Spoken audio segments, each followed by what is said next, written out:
Hello Internet, and welcome to my new background and new set.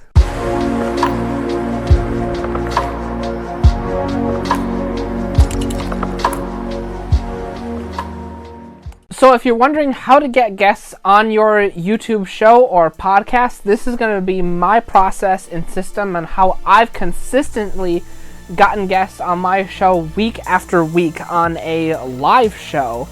And most of you are going to be doing recorded shows. The first step when you do this is to go and make a Google Sheet or any sort of spreadsheet. When you make this, you want to go and brainstorm. Think about all the possible people that you would want to have on your show. Now, when you're brainstorming these people, you want to do two things. Number one, you want to have a consistent theme to the people that you are putting on this list. But also, you want to make sure that some of the people fit within a reachable goal, but also you want to have people that are outside of a reachable goal. You want to set your expectations beyond what is conceivable. And that way, you will be pleasantly surprised when some of those people that you reach out to will say yes.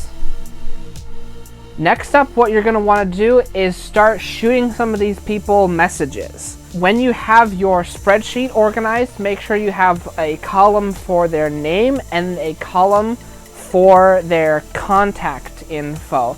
Something along the lines of a link to their Facebook profile to contact them, or their Twitter page to contact them, or an appropriate phone number or email address, whatever is the best place to contact them. This isn't universal. This changes from person to person.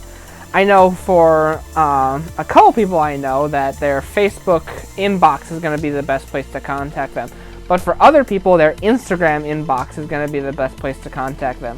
So this is also going to be a process as well, finding out what that best place is to reach them.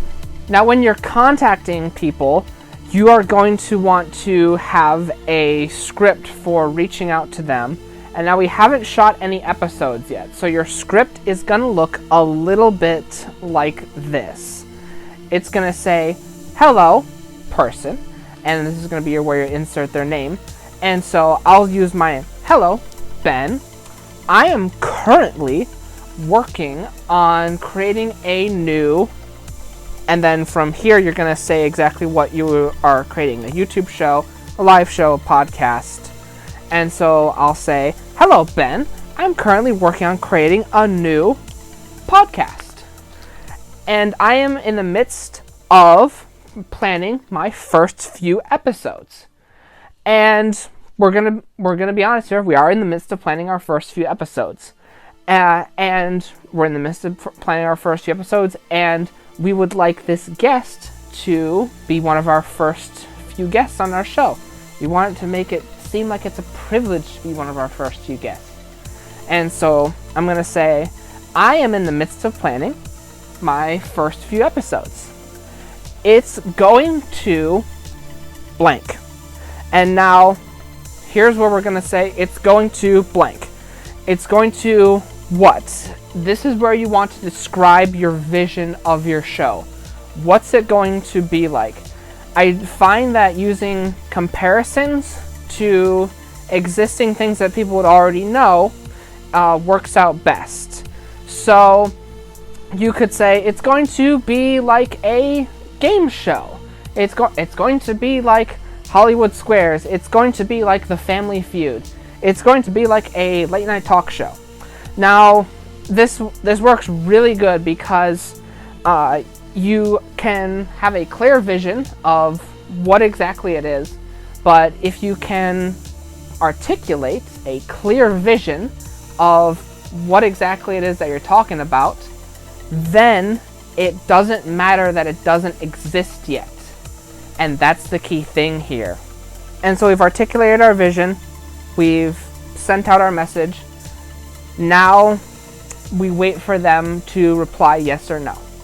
And this is a key thing here. We want to tell them, like, address them by name, say what exactly it's going to be, a live show, podcast, etc., etc., and then we want to describe our vision and then end with saying, would you like to be a guest on the show? Now, we wait for them to come back with saying yes or no. We've boiled it down to a yes or no question.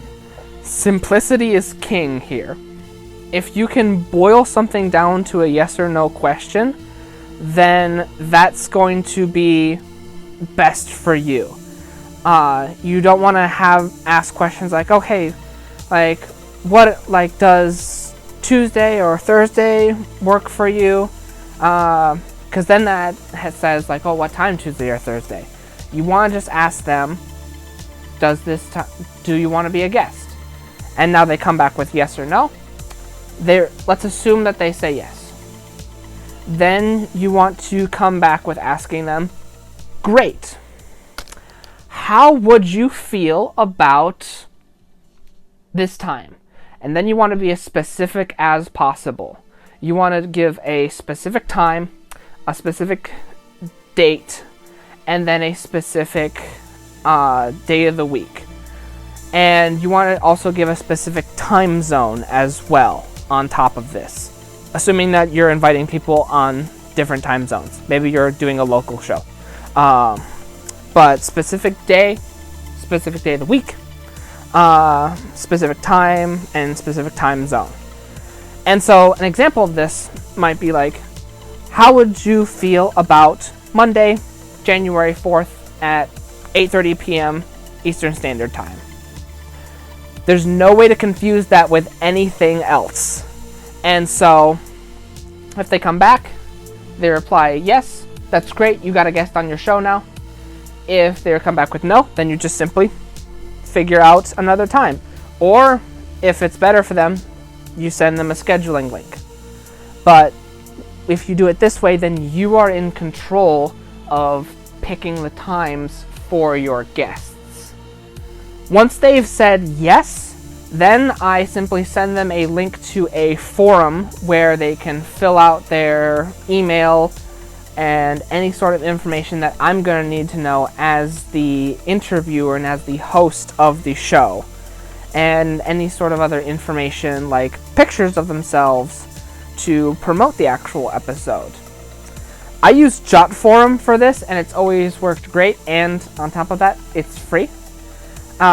You can use anything that your heart's desire. If you have your own website, then I would recommend using it through that because it keeps everything native. The important thing here is to collect email addresses, collect information from your guests, because at some point you will want to reach out to those guests again. Collecting leads is super, super important here.